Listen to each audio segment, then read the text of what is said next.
नमस्कार, स्वागत है आपका खबर मध्य प्रदेश छत्तीसगढ़ में और मैं हूं आपके साथ दुर्गेश पांडे। बढ़ते हैं खबरों की ओर। छत्तीसगढ़ के सीएम भूपेश बघेल का जन्मदिन बलरामपुर जिले में काफी धूमधाम से मनाया गया। राजपुर बस स्टैंड में सीएम के जन्मदिन को मनाने के लिए कांग्रेस कार्यकर्ता और स्थानीय लोग बेहद उत्साहित रहे। सार्वजनिक रूप से सीएम के इस जन्मदिन मनाने के दौरान कांग्रेस कार्यकर्ताओं ने 21 किलो का केक काटा और सभी लोगों ने सीएम को जन्मदिन की शुभकामनाएं देते हुए उन्हें छत्तीसगढ़ का सबसे बेस्ट सीएम बताया। साथ ही सीएम के जन्मदिन के मौके पर सार्वजनिक भंडारे का भी आयोजन किया गया।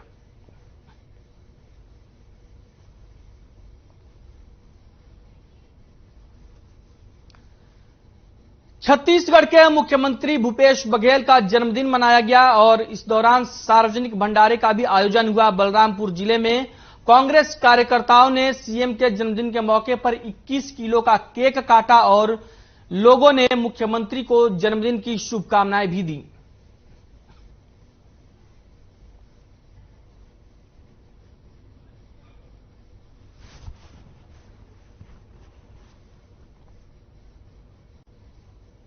हमारे छत्तीसगढ़ के यशस्वी मुख्यमंत्री श्री भूपेश बघेल जी का जन्मदिन है, जिसको कि माननीय चिंतामणि महाराज जी के निर्देशानुसार क्षेत्रीय विधायक हैं, उनकी सोच थी कि धूमधाम से माननीय मुख्यमंत्री जी का जन्मदिन सारे किसान भाइयों के साथ, ग्रामीणों के साथ मिलकर मनाएं।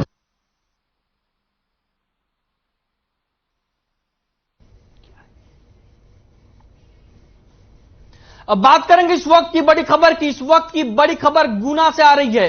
गुना से इस वक्त की बड़ी खबर हम आप तक पहुंचा रहे हैं। नगर पालिका परिषद के अध्यक्ष पद की शपथ सविता अरविंद गुप्ता लेंगी अध्यक्ष पद की शपथ।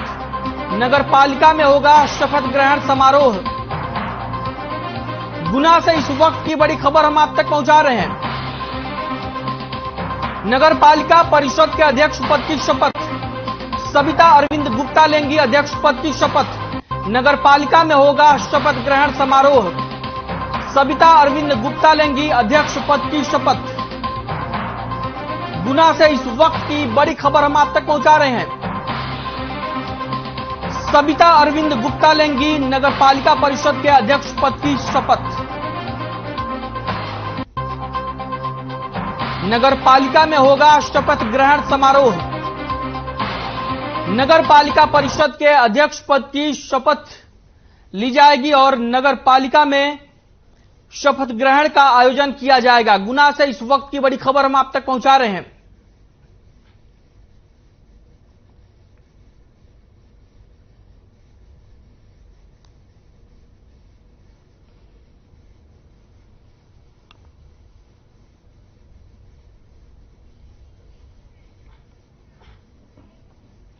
वहीं राजस्थान के एक छात्र को दलित मानकर शिक्षक के जरिए पिटाई कर देने का मामला सामने आया था, जिसकी इलाज के दौरान मौत हो गई थी, जिससे सारंगढ़ के बहुजन समाज पार्टी ने आक्रोशित होकर विशाल रैली निकालकर छात्र इंद्र कुमार मेघवाल को न्याय दिलाने के लिए एसडीएम सारंगढ़ को ज्ञापन सौंपा।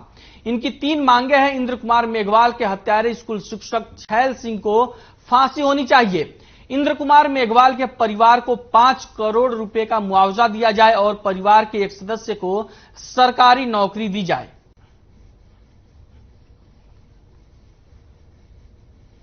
राजस्थान में दलित छात्र की मौत के मामले को लेकर सारंगढ़ में बीएसपी ने विशाल रैली निकाली और प्रदर्शन किया और इस दौरान उन्होंने एसडीएम को ज्ञापन सौंपा और कई मांगे रखी। अपनी 3 मांगों में बहुजन समाज पार्टी के कार्यकर्ताओं ने कहा कि जो दोषी आरोपी जो शिक्षक है उसको फांसी की सजा होनी चाहिए, वहीं परिवार को 5 करोड़ रुपए का मुआवजा मिले और इसके साथ ही छात्र के परिवार के एक शख्स को सरकारी नौकरी देने की भी मांग की गई है।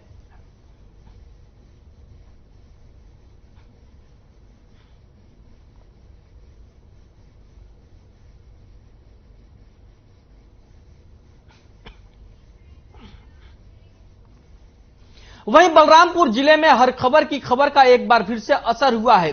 हर खबर में खबर दिखाए जाने के बाद कलेक्टर के निर्देश पर जिला शिक्षा अधिकारी ने 2 स्कूल के शिक्षकों को निलंबित कर दिया है। इसमें एक शिक्षक शराब पीकर स्कूल पहुंचता था और बच्चों को पढ़ाने की बजाय पीटता था। जबकि दूसरा शिक्षक स्कूल में जाकर अपनी नींद पूरी करता था।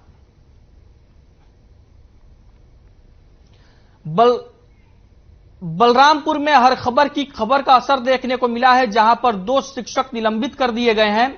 इसमें एक शिक्षक शराब पीकर स्कूल में जाता था और बच्चों को पढ़ाने के बजाय उन्हें पीटता था, जबकि दूसरा शिक्षक स्कूल में सोता था और अपनी नींद पूरी करता था।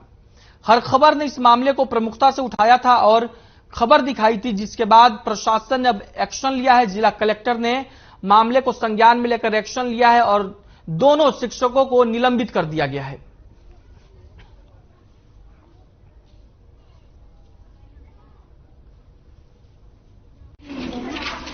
वहां पर 2 शिक्षक, एक तो वाड्रफनगर विकासखंड के भरुही बांस में एक शिक्षक जो है सहायक शिक्षक शराब पी के स्कूल गया था, उसका भी वीडियो वायरल हुआ। और दूसरा बलरामपुर विकासखंड के कोठी डांड में एक शिक्षक सोते हुए पाए गए। प्रथम दृष्टया दोनों शिक्षकों को दोषी मानकर निलंबित किया गया है और उनका मुख्यालय जो है संबंधित विकासखंड शिक्षा अधिकारी कार्यालय में किया गया है।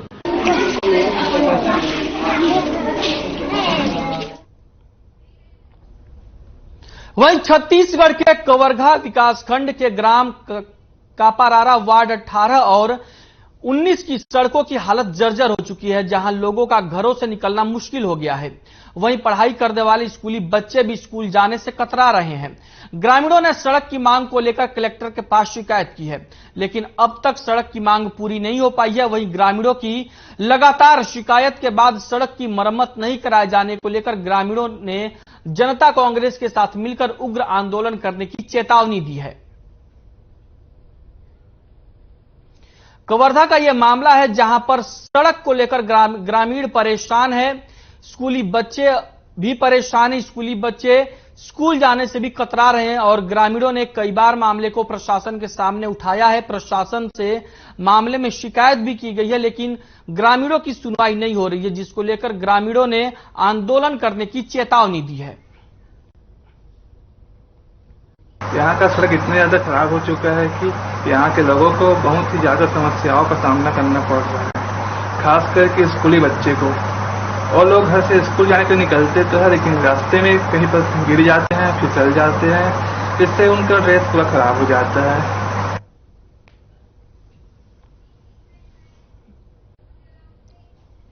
वहीं सूरजपुर जिले में लगभग 80 संगठन ने अधिकारी कर्मचारी अपनी 2 सूत्रीय मांगों को लेकर हड़ताल पर हैं। पूरे जिले में कार्यालयों में सन्नाटा छाया हुआ है। आम जनता कार्यालयों का चक्कर लगा रही है। वहीं अधिकारी कर्मचारियों का कहना है कि जब तक हमारी मांगे पूरी नहीं होंगी तब तक हमारी ये हड़ताल जारी रहेगी, चाहे सरकार हमें बर्खास्त ही क्यों न कर दे।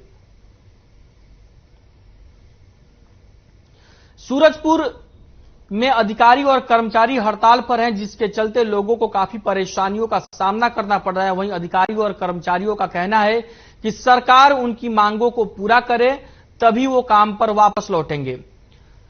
कर्मचारियों का कहना है कि जब तक सरकार उनकी मांगों पर संज्ञान नहीं लेती है और उनकी मांगों को पूरा नहीं करती है, तब तक वो हड़ताल जारी रखेंगे, चाहे सरकार उन्हें नौकरी से बर्खास्त ही क्यों ना कर दे।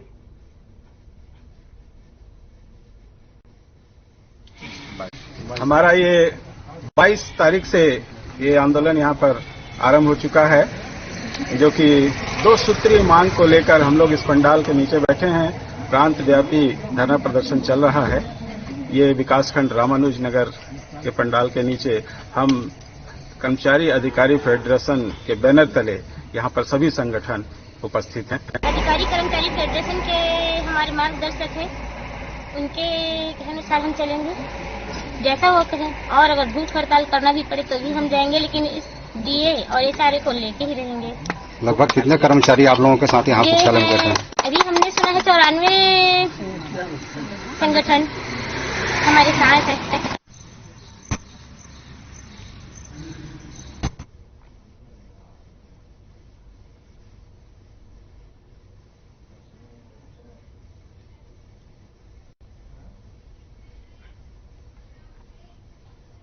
वहीं कबीरधाम जिले के पंडरिया ब्लॉक के नया खैरझीटी सेवा सहकारी समिति के प्रबंधक शत्रुघ्न चंद्रकार पर 17 लाख रुपए गबन का आरोप लगाते हुए किसानों ने कलेक्टर से जमा किए हुए पैसे वापस दिलाने और सोसाइटी प्रबंधक पर कार्रवाई करने के लिए ज्ञापन सौंपकर मांग की है। आपको बता दें कि अब इस पूरे मामले में कलेक्टर जन्मेजय महोबे ने किसानों को जांच करने का और उचित कार्रवाई करने का भरोसा दिलाया है।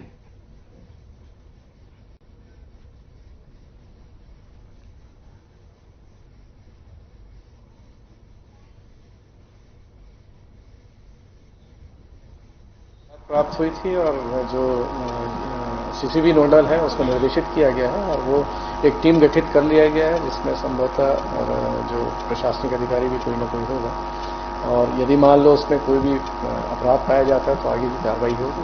और हमने ये भी निर्देशित किया गया है कि अगर उन किसानों का बैंक का कोई फॉल्ट है तो किसानों का पैसा मिलना चाहिए और जो भी विधिवत कार्रवाई होगी बैंक के द्वारा की जाएगी। पीटी पंडरिया विकासखंड खरजीती सोसाइटी के प्रबंधक ने हमारे 17 लाख रुपए किसानों का गबन किया है। जो केसीसी के रूप में किसान पैसा जमा किए थे प्रबंधक के पास, उसको प्रबंधक ने बैंक में जमा न करके गबन कर लिया है और इसके वसूली के लिए किसान लगातार गुहार लगा रहे हैं, लेकिन अभी तक उसकी वसूली की कार्रवाई नहीं हुई तथा प्रबंधक के विरुद्ध में कोई कार्रवाई नहीं हुई। तो हम किसान लोग चाहते हैं कि प्रबंधक को तुरंत गिरफ्तार किया जाए, अरेस्ट किया जाए और जो वसूली की कार्रवाई है वो प्रारंभ किया जाए।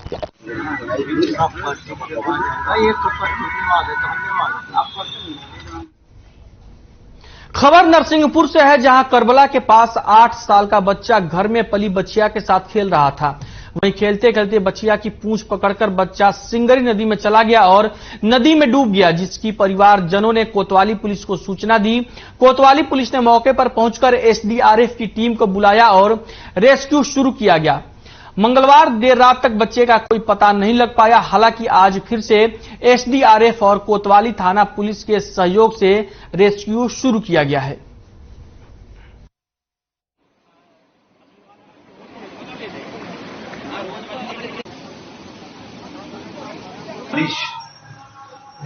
कचेरे नाम का 8 वर्षीय बालक अपनी उनके यहाँ बछिया है, उस बछिया के साथ खेल रहा था और वो करबला साइड की जो पुलिया ईदगाह और करबला के बीच में वो उस पुलिया के ऊपर से चूंकि पानी बह रहा था कुछ तो वहां पर उस बछिया का पूंछ पकड़ के वहां तक पहुंच गया और बछिया समेत वो नाले में गिर गया पानी में। लेकिन बच्चिया तो तैर कर बाहर आ गई, लेकिन बच्चे का पता नहीं कर सका। इस पर हमने जो एसडीआरएफ की टीम है उनके द्वारा नाव वगैरह बुलवाकर उसकी काफी तलाश कराई। खबर रौन से है, जहां कांग्रेस लाहार के ब्लॉक अध्यक्ष हेमंत त्रिपाठी के नेतृत्व में सैकड़ों कांग्रेसी कार्यकर्ताओं ने इकट्ठे होकर एसडीएम को ज्ञापन सौंपा। वहीं प्रेस वार्ता के दौरान बाल कांग्रेस कैप्टन हेमंत त्रिपाठी ने बताया कि बीजेपी नेता प्रीतम लोधी ने एक कार्यक्रम में मंच पर ब्राह्मणों के खिलाफ अभद्र टिप्पणी की है, जिसके लिए उन्होंने बीजेपी नेता पर एफआईआर दर्ज करवाने की बात कही और अगर मामला दर्ज नहीं हुआ तो बाल कांग्रेस सड़क पर उतरकर उग्र आंदोलन करेगी। इस मौके पर बाल कांग्रेस के कैप्टन हेमंत त्रिपाठी के साथ अखिलेश चौधरी श्यामपुरा, शिवम तिवारी हलुआपुरा सहित सैकड़ों कांग्रेसी कार्यकर्ता मौजूद रहे।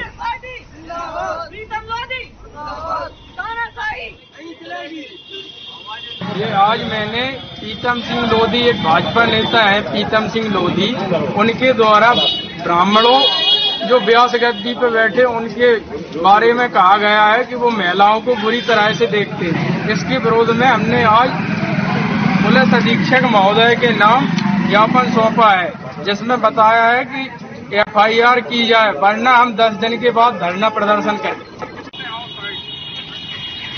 कांग्रेस पार्टी कांग्रेस पार्टी प्रीतम लोधी तानाशाही नहीं चलेगी। देश के अंदर अश्लील वीडियो पर रोक, मोबाइल और नेट पर सही उपयोग को लेकर विदिशा एमपी पुलिस के एसपी ऑफिस में पदस्थ आरक्षक ऋषि शुक्ला ने भारत के हर एक नागरिक को जागरूक करने के उद्देश्य से 15 अगस्त को मध्य प्रदेश के विदिशा से रैली निकाली, जिसके शिक्षा मंत्री विश्वास सारंग ने हरी झंडी दिखाकर रवाना किया। तो वहीं पर ऋषि शुक्ला आज राजनांदगांव पहुंचे, जो लोगों ने ऋषि शुक्ला का स्वागत किया और नेट का सही उपयोग और अश्लील वीडियो को नेट पर बैन किए जाने के विरोध में समर्थन देते नजर आए। तो वहीं पर इंटरनेट पर फैली अश्लीलता और नेट का सही उपयोग करने को लेकर लोगों को जागरूक करने का प्रयास किया गया। ऋषि शुक्ला ने कहा कि आज मोबाइल हो या वेबसाइट नेट में खोलने पर 80% अश्लील वीडियो नजर आती है, जिससे आज के युवा पीढ़ी का भविष्य अंधकार में है, जिसको हम सबको रोकना होगा।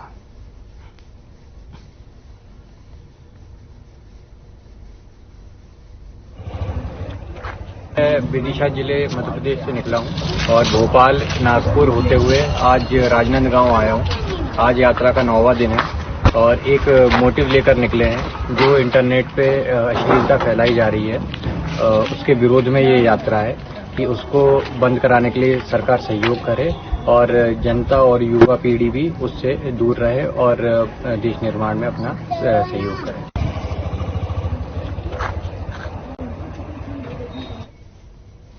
वही खबर बलरामपुर से है, जहां जिले के बरियो से 3 दिन पहले अचानक लापता हुए 11 साल के बच्चे को पुलिस ने रायपुर से बरामद कर लिया है। दरअसल मां की डांट से नाराज होकर बच्चा घर से निकल गया था, जिसके बाद बच्चे को किसी ने अपनी गाड़ी में बैठा लिया और उसे रायपुर लेकर गया था। वहीं परिजनों की रिपोर्ट पर पुलिस ने अपहरण का मामला दर्ज कर बच्चे की तलाश शुरू कर दी और पुलिस ने बरियो, राजपुर और अंबिकापुर से कई स्थानों पर सीसीटीवी फुटेज खंगाले और सीसीटीवी के आधार पर पुलिस की टीम ने अपने मुखबिर को अलर्ट किया और साथ ही पुलिस की टीम ने तत्काल रायपुर पुलिस की मदद से बच्चे को सुरक्षित बरामद कर लिया है, जिसके बाद एक नाबालिग बच्चे के साथ होने वाली एक बड़ी अनहोनी टल गई है और इससे परिजन और स्थानीय लोग खुश हैं और पुलिस की तारीफ कर रहे हैं।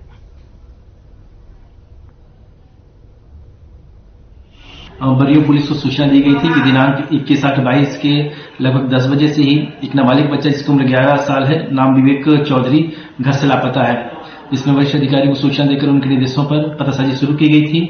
प्रारंभ में जितने भी सीसीटीवी कैमरा चेक किए गए उसमें लड़का राजपुर की ओर एक गाड़ी में जाता हुआ दिख रहा था, लेकिन बाद में मुखबिर द्वारा बताया गया कि बच्चे को एक मालवाहक वाहन में अंबिकापुर की ओर जाते देखा था, जिसके पीछे एक टीम लगाई गई। काफी खोजबीन के बाद देर रात तक यह पता चला कि लड़का रायपुर के आमाना का अटाटीबंद के बीच में है।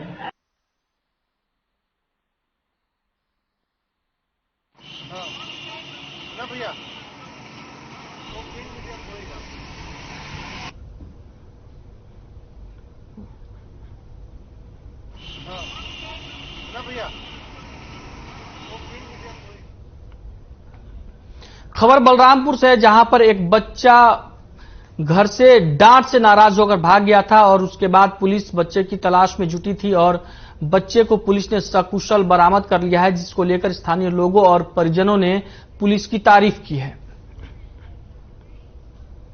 खबर इंदौर से है, जहां मातृत्व अस्पताल में बड़े फर्जीवाड़े का खुलासा हुआ है। बताया जा रहा है कि नगर निगम के अधिकारियों और स्वास्थ्य विभाग के अधिकारियों के संरक्षण से मातृत्व अस्पताल को अवैध तरीके से चलाया जा रहा था। मामले में जल्द पर्दाफाश होने की बात कही जा रही है।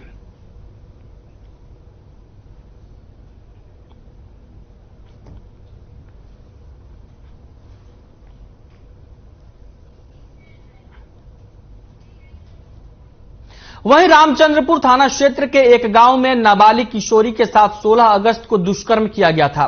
17 अगस्त की शाम थाने पहुंचे, जहां पुलिस ने पीड़िता के बयान पर आरोपी के विरुद्ध पॉक्सो एक्ट और कई धाराओं के तहत अपराध दर्ज किया था, लेकिन 4 दिनों से आरोपी फरार था। मुखबिर की सूचना पर आरोपी को गिरफ्तार करने में पुलिस ने कामयाबी हासिल की है। वहीं आरोपी को गिरफ्तार कर न्यायिक हिरासत पर जेल भेज दिया गया है। वहीं इस मामले को लेकर पूर्व गृह मंत्री रामविचार नेताम ने कहा कि आरोपी पर कड़ी कार्रवाई करे ताकि आने वाले समय में इस तरह से होने वाले अपराधों पर रोक लग सके। जिसके बाद मुखबिर की सूचना मिलते ही थाना प्रभारी सुधीर मिंज ने अपने पुलिस बल सहित ग्राम बरवाही यात्री प्रतीक्षालय पहुंचकर यात्री प्रतीक्षालय से आरोपी को गिरफ्तार करने में सफलता हासिल की। वहीं आरोपी को गिरफ्तार कर न्यायिक रिमांड पर जेल भेज दिया गया है।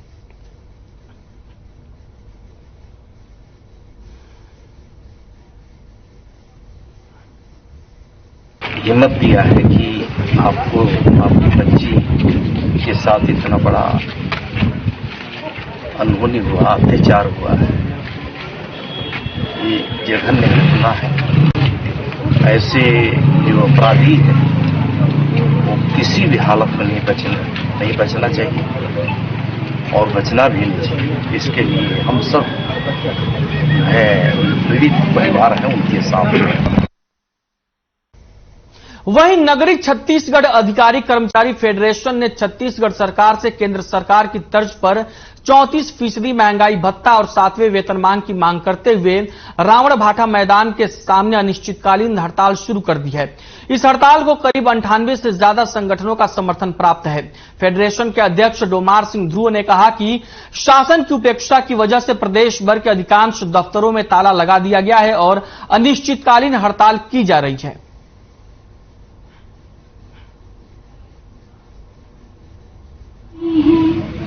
के लिए और एचआरए की वृद्धि के लिए यहाँ पर आंदोलनरत है और हमारी सरकार से यही मांग है कि जब तक हमारी मांग को पूरा नहीं करती हमारे यहाँ जो अनिश्चितकालीन आंदोलन है वो लगातार जारी रहेगा। आज इस दूसरे दिवस में जिस तरीके से आप आकर यहाँ देख रहे हैं पूरे अधिकारी कर्मचारियों में काफी आक्रोश है। आज हमारा जो प्रदेश सरकार है हमें स्टेट में जाकर के ढिंढोरा पीटती है कि हमारी आर्थिक स्थिति ऐसी है। कोरोना काल में हमने कर्मचारियों का वेतन नहीं काटा। राज्य शासन हमें प्रदान करें क्योंकि हम 6% अभी पे कर रहे हैं और दूसरी बात ये जो है 18 माह से पे कर रहे हैं। एक एक कर्मचारी का जो है न्यूनतम 90,000 से लेकर के एक की मंथली नुकसान जो है हमारे कर्मचारी को सहना पड़ रहा है। और यह जो शासन है जो हमारे मुख्यमंत्री हैं उन्होंने तो एक नया कीर्तिमान स्थापित कर दिया कि इन्होंने एक नया ये कि डीए जो है नियमित तिथि से न दे करके वो जो है अपनी मर्जी के अनुसार जब चाहे तब दे। वहीं राष्ट्रीय सफाई कर्मचारी मजदूर यूनियन के अध्यक्ष और मध्य प्रदेश कांग्रेस कमेटी के प्रदेश सचिव गुड्डू संजय वाल्मीकि ने सीएमएचओ डॉक्टर यूपीएस कुशवाहा एवं civil surgeon doctor Anil Goyal को ज्ञापन देते हुए कहा कि सेंगर सिक्योरिटी एवं labour service private limited agency भ्रष्टाचार में लिप्त है, इसलिए उसे सफाई कार्य के ठेका की टेंडर प्रक्रिया से बाहर किया जाए।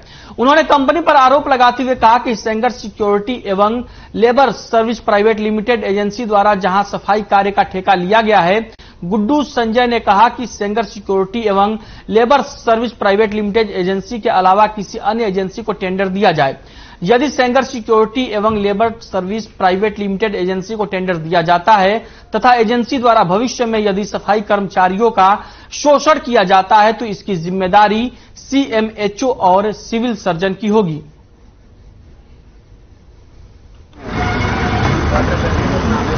आज जिला चिकित्सालय भिंड में राष्ट्रीय सफाई कर्मचारी मजदूर यूनियन द्वारा यूपीएस कुशवाहा को ज्ञापन दिया गया है। ज्ञापन में यूनियन द्वारा मांग की है कि जो हाल ही में सफाई कार्य का ठेका सेंगर सिक्योरिटी को दिया जा रहा है, उक्त एजेंसी द्वारा मुरैना जिला चिकित्सालय में हमारे सफाई कर्मी शोषण किया जा रहा है। हमारी मांग है कि सेंगर सिक्योरिटी का ठेका प्रक्रिया से बाहर किया जाए। लेकिन सीएमएचओ श्री यूपीएस कुशवाहा जी ने हमें आश्वासन दिया है, हमारे कर्मचारी को आश्वासन दिया है कि जो रेट श्रम विभाग और कार्यालय कलेक्टर द्वारा तय की गई है उसी रेट से वेतन दिया जाएगा। साथ में ईपीएफ और ईएसआई की सुविधा दी जाएगी। वहीं